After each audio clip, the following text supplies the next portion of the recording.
अमेरिकी एक्सपर्ट ने कहा है कि जितना हम ईरान को पिछड़ा समझ रहे थे, ईरान वैसा नहीं है।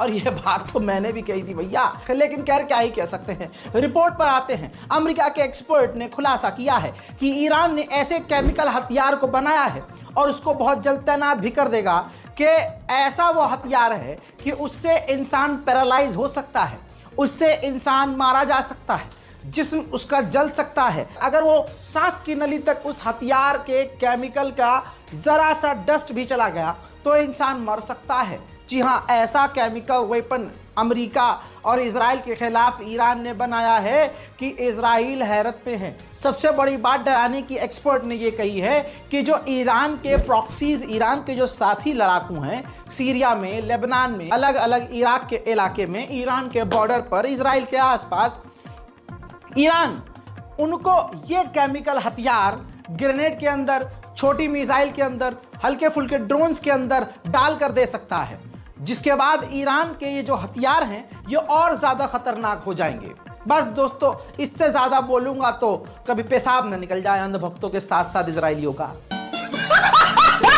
वहीं इराक के नेशनल सिक्योरिटी एडवाइजर को देख लीजिए, ईरान पहुंचे हैं। ईरान के डेलीगेशन से उन्होंने मुलाकात की है।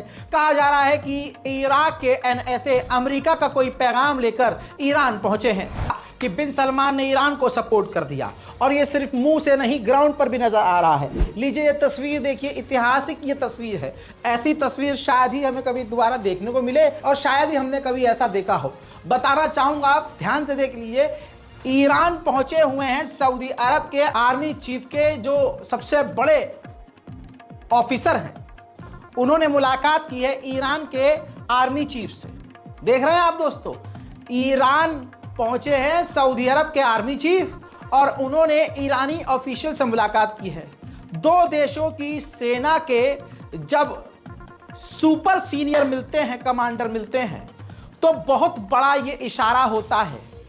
क्या ईरान और सऊदी अरब एक दूसरे को सिक्योरिटी की गारंटी देने वाले हैं? अगर ऐसा होता है तो सऊदी अरब के लिए तो चुम्मेश्वरी वाला हो जाएगा मामला ये, क्योंकि ईरान से बचने के लिए, ईरान से अपने आप को बचाने के लिए अब तक सऊदी अरब अमेरिका से कहता था कि आप हमारी गारंटी की जिम्मेदारी लीजिए। लेकिन सऊदी अरब का यह अच्छा कदम है कि डायरेक्ट अब ईरान से दोस्ती करके, क्योंकि भाई ये छोटा यार ईरान सऊदी का। ईरानी कमांडर ने नेशनल टीवी पर कहा कि इजराइल इंसानियत के ऊपर एक धब्बा है, हम उस पर हमला जरूर करेंगे।